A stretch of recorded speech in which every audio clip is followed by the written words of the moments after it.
Pemirsa, dalam proses pencocokan dan penelitian data pemilih, Pantarlih dan KPU Palembang melakukan dengan dua cara, yaitu manual dan aplikasi. Hal ini terjadi karena sering adanya kesulitan Pantarlih saat mendatangi rumah warga.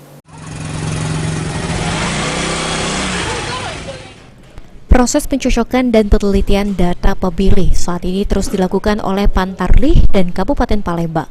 Sejauh ini, dalam proses coklit, Pantarlih dan KPU Palembang melakukan dengan dua cara, diantaranya secara manual dan melalui aplikasi.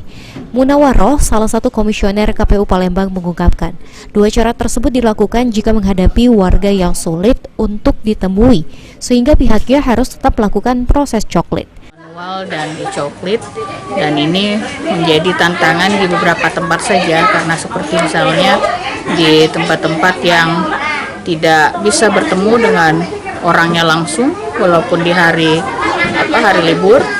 Nah, ini yang menjadi kesulitan kita untuk melakukan e-coklit secara manual maupun secara Sejauh ini KPU Palembang sendiri terus mengejar agar proses coklit di Palembang dapat selesai tepat waktu.